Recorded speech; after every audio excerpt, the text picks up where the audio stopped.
Hi guys, this is a tarot reading for Sagittarius Sun, Moon, or Ascendant for the month of January 2019. And I'm using the Gemini Astrological Tarot spread. In Sagittarius, this is going to be your Ascendant, your starting point here in this spread. And I'm going to do a brief overview of the major card themes that we see before getting into the interpretation. So let's find out how many major arcana we have. We've got 1, 2, 3, 4, 5, 6, 7. 7 out of 13. That's more than, that's more than half. I mean, 6.5 would be half. We can't have half a card, but wow. So it's a pretty intense month for you in terms of the energies. This basically means that there's potentially a lot of shifts and changes and just powerful archetypes and forces like making their way into your life this month. So that's really cool. I think this is the first spread this month I've done so far where there's, I still got 3 more to go after this, but this is the first one so far where there's so many major arcana. Last month it was, I think, Virgo and Pisces, but yeah, this month it's all you, Sag. Okay, so after that we've got 1, 2, 3, 4 Cups cards. Wow. Okay, so we're getting a theme here, right? 4 Cups cards, and then 1 Wands and 1 Swords. No Pentacles. No Pentacles. Okay. And so what this suggests is that basically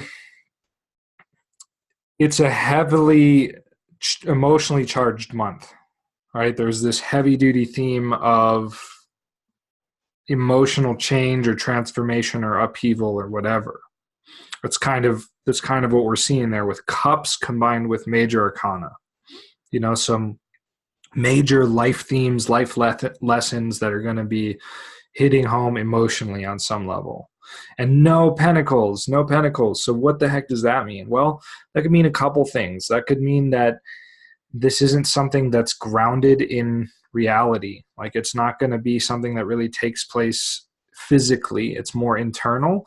It could also mean that this stuff is just taking such center stage that things like finances and day-to-day life are just getting completely swept aside in it, whatever it is.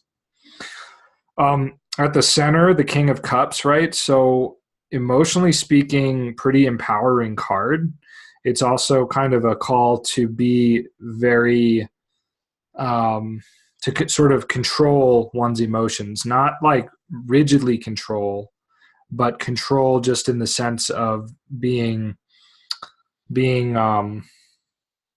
responsible emotionally and not necessarily getting lost in whatever turmoil transpires. But I think that that's very possible with this King of Cups card and whatnot.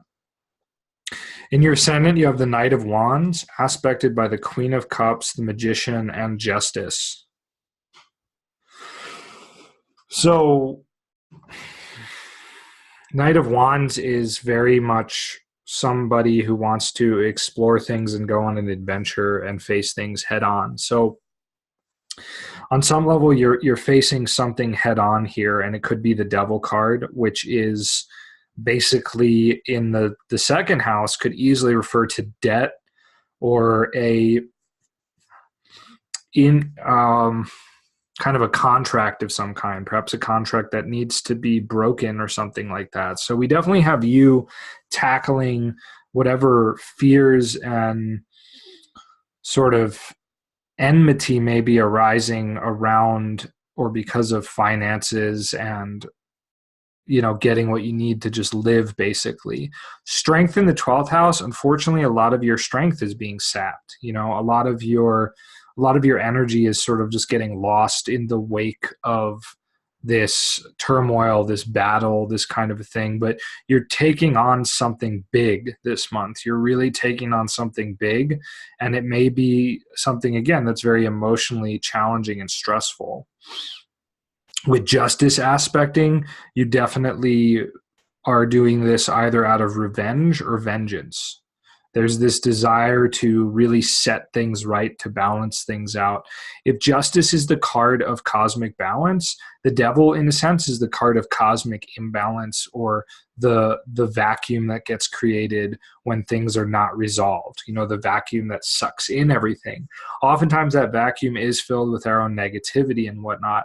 But I think you're strongly desiring to sort of destroy that negativity. The magician aspecting would suggest that you're probably well prepared for whatever it is you're going into. Very well prepared, very well supported, and so on. You know that you have what you need, but you've chosen to sort of go with the most basic level of energy, just your sheer willpower, in a sense, to overcome these obstacles that you're going to find yourself fighting. The Queen of Cups aspecting the Knight of Wands is interesting. This is like very clearly to me some kind of a motherly figure or older woman figure who is maybe not totally supportive of your battle or your quest. In fact, you may be questing for her. You may be trying to get to her, so to speak, because seventh house justice, you think it's like somehow the right thing that needs to be done. There's definitely some kind of attraction between you two, but it's a very taboo attraction, right? This is like the type of attraction between two people who are a vast amount of years apart compared to what's sort of socially acceptable, like 20, 30, 40 years apart in age, but attracted to one another.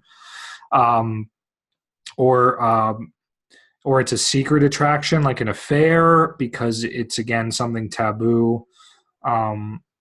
Somebody's wife or spouse or whatever.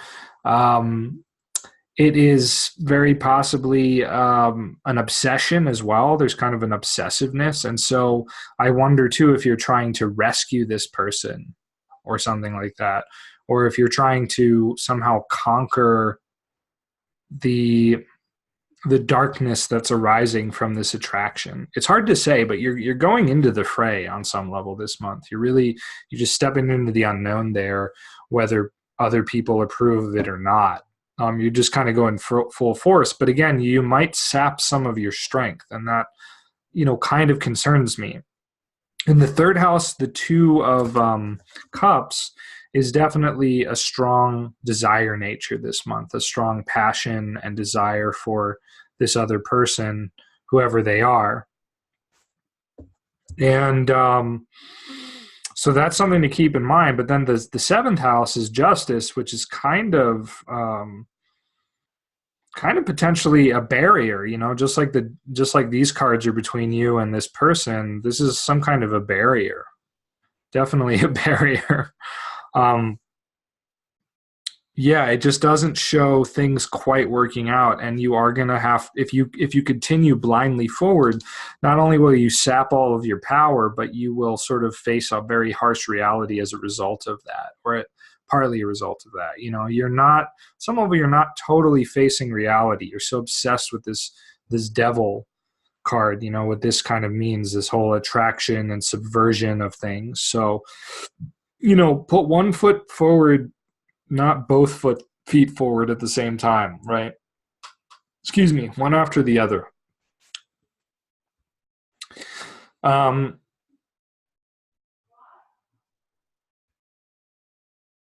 Let's see. And I wanted to look at the other airy house, right? We looked at the third, the seventh, and this is the 11th, Judgment.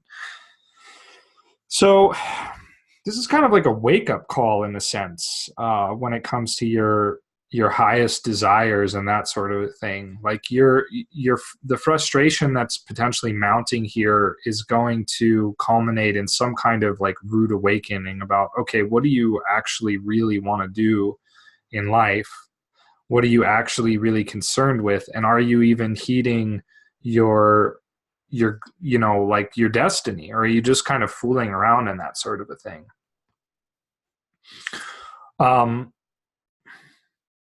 But let's look at, sorry, I'm jumping around. Hermit is aspecting Judgment. Page of Swords aspecting Judgment, and Two of Cups is aspecting Judgment. So kind of some interesting influences here on the Judgment card in the 11th house of friends, hopes, and wishes and gains and stuff like that. I'm not really sure how to take that or how to judge it, so to speak, right? But it's, the Hermit and the Page of Swords both kind of are, they have very powerful minds, right? So they're both sort of looking for a way to solve a dilemma, perhaps. Hermit's looking at justice, Page is looking at magician, but also judgment, right? So there's a theme of trying to work things out, trying to perhaps see things more clearly, but you're kind of alone in this endeavor. It's sort of a lonely road that you've embarked on and whatnot. It's the vibe I get from it. Let's see.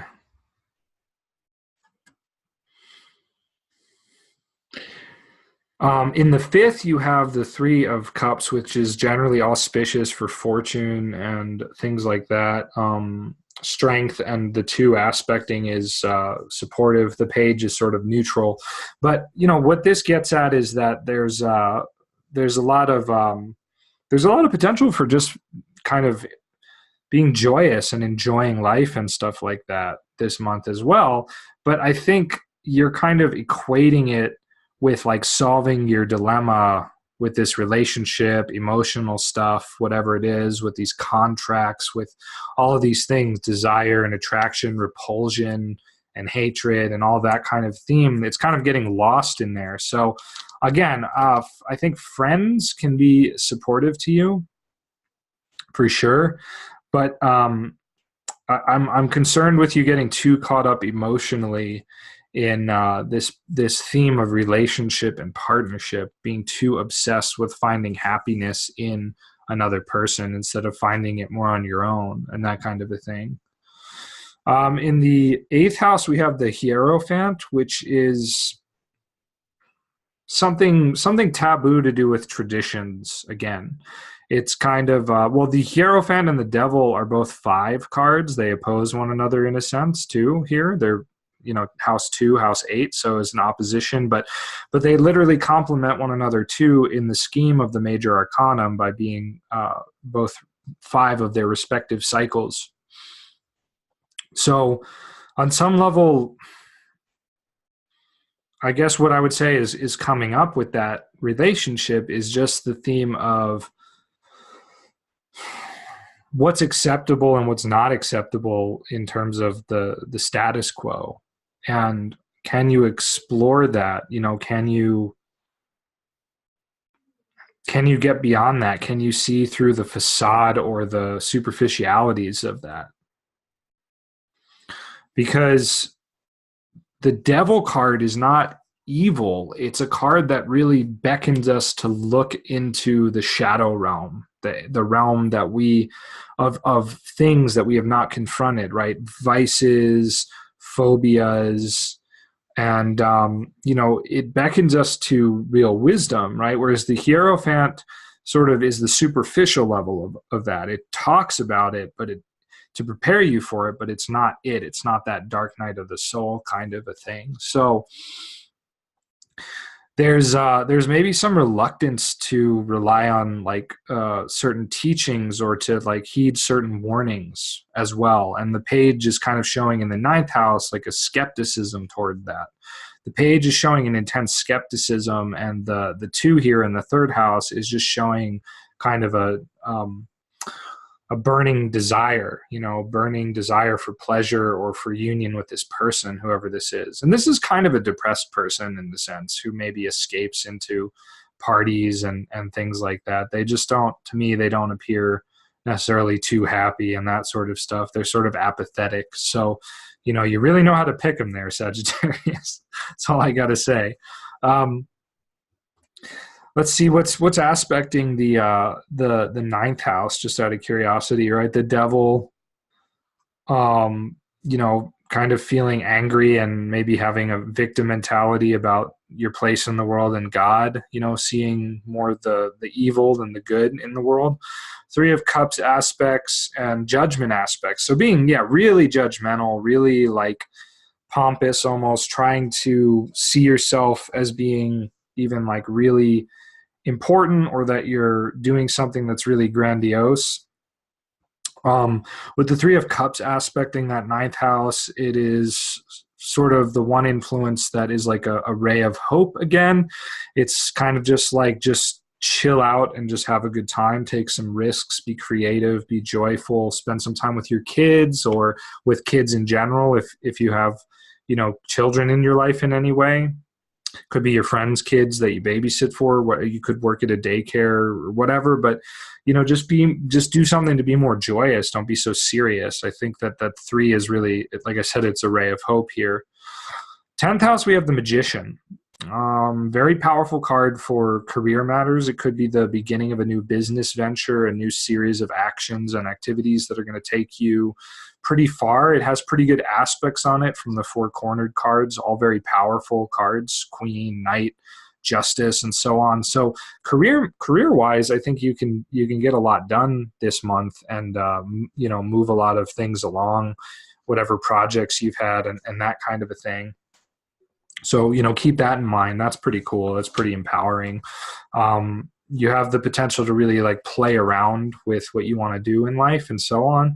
And, but on some level, I think, again, you're skeptical about that. You're kind of like, is it really going to work? Can I really make things happen the way I want? And Judgment is kind of like, is it even really worth it? You're sort of jumping ahead and assuming that it's not really going to be that great. It's not really going to work out anyway. So do what you can to get rid of that. Remember who you are. You're this King of Cups this month and the Knight of Wands, very powerful cards, but they kind of cancel each other out. The King of Cups means wanting something emotionally very fulfilling and stable.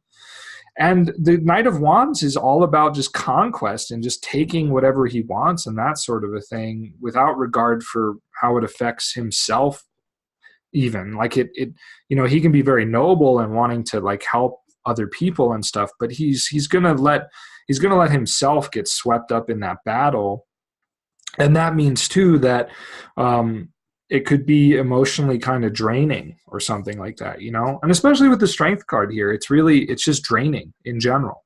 Draining, right? And we've got Hierophant aspecting that, Devil, and Three of Cups. Interesting kind of aspects, right? Again, the Three of Cups is a sort of a saving grace. It's replenishing, refurbishing, renewal, Go to a spa or something like that. I don't know, soak in a tub with Epsom salts maybe this month a few more times, or every couple days or whatever, go for a walk.